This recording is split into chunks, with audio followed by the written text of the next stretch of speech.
Կառավարությունում վարչապետ Նիկոլ Փաշինյանի գլխավորությամբ տեղի ունեցած խորհրդակցությանը ներկայացվել են առողջության համընդհանուր ապահովագրության ներդրման ռազմավարության 2027 թվականի առանձնահատկությունները եւ մինչեւ 200,000 դրամ ամսական աշխատավարձ ստացողներին համակարգում ներառելու հնարավորությունները։ Վարչապետը նշել է, որ հնարավոր սցենարները քննարկվում են մի քանի ուղղության հարցերով պայմանավորված։ Մի ուղղությունը իհարկե զուտ առողջության համընդհանուր ապահովագրության համակարգի մեջ մարդկանց ներգրավելու, ներառելու անհրաժեշտությունն է, երկրորդը այն կանխավարկածը, որ աշխատավարձերի ցածր սեգմենտում մեր համոզմունքով եւ իմացությամբ գործում է ստվերային որոշակի սխեմա եւ կառավարության համար խնդիր է նաեւ լուծել սոցիալական խնդիրը, բայց չխրախուսել ստվերը Եվ սա է պատճառը, որ այսպիսի քննարկումներ ենք մենք ծավալում։ Նիկոլ Փաշինյանը ներկայացրել է 2027 թվականի հունվարի 1-ից մինչև 200,000 դրամ աշխատավարձ ստացող քաղաքացիներին համակարգում ներառելու վերաբերյալ կառավարության այս պահի մոտեցումները։ 2027 թվականի ընթացքում գուցե կառավարությունը սուբսիդավորի մեծ անհրաժեշտ 10,800 դրամ ծախսի 4,400 դրամը, աշխատողները վճարեն 2,000 դրամ, այն 2,000 դրամը, որոնք նախկինում մինչև 2026 թվականի հունվարի 1-ը վճարում էին զինապահ հիմնադրամին եւ պակասող 4,400 դրամ հատվածը վճարեն գործատուները։ Այն պայմանով, բնականաբար, որ եթե աշխատավարձը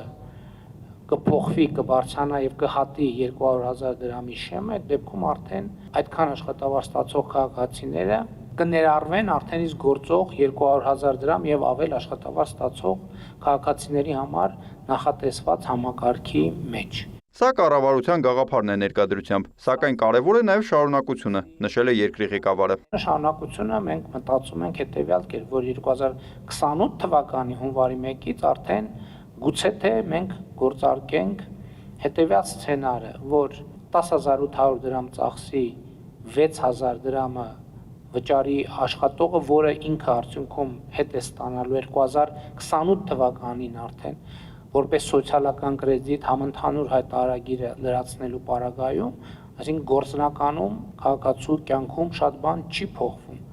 Իսկ մնացած պակասող 4,800 դրամը շարունակի վճարել գործատուն, ելի այն պայմաններում, քանի դեռ աշխատավարձը ցածր է 200,000 դրամից։ Երբ որ կհատի 200,000 դրամի շեմը, արդեն համակարգը կսկսի գործել են ընդհանուր պայմաններով, որի վերաբերյալ տվյալ պահին կկայացվի որոշում։ Շատ լավ կլինի, եթե գործատուները նաև այս առիթն օգտագործելով վերանայեն իրենց որոշումները ու հնարավորինս շատ աշխատողների վճարեն 200,000 դրամ եւ ավելի աշխատավարձ, ընդգծել է վարչապետը։ Իհարկե նման խնդիր կա նաև պետական կառավարման համակարգում եւ մենք նույնպես պետական կառավարման համակարգում այդ խնդիրը հասցեագրելու վերաբերյալ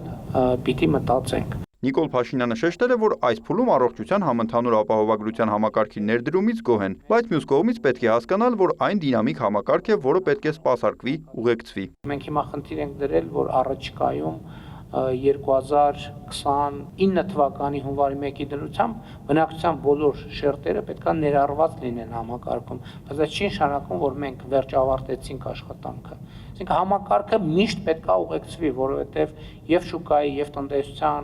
եւ աշխատավարձերի փոփոխությունից, այդտեղ նաեւ փոխկապվածություններ մենք ունենք սոցիալական կրեդիտների համակարգի հետ, մենք պետք է անդադ ուղեկցենք, անդադ քննարկենք, որպեսզի համակարգի ընդհանուր առողջությունը կարողանանք ապահովել։ Վարչապետն ընդգծել է նաեւ համակարգի ֆինանսական կայունության եւ մատուցվող ծառայությունների որակի ապահովման կարեւորությունը, նշելով, որ գնաճի պայմաններում այս հարցերին եւս անհրաժեշտ է պարբերաբար անդրադառնալ։ Մենք ասում ենք, որ կենսաթոշակառուների թոշակի գնողունակությունը ըստ էության մենք պետքա ինդեքսավորենք, որովհետև գնաճը անխուսափելի է, առողջության ապահովագրության համակարգի համար էլ գնաճը անխուսափելի, որովհետև այդ գնաճը ազդում է ամեն ինչի վրա եւ հետագայում մենք այս խնդիրներին նույնպես պետք է անդրադառնանք։ Նիկոլայ Ավետիսյան, լուրեր։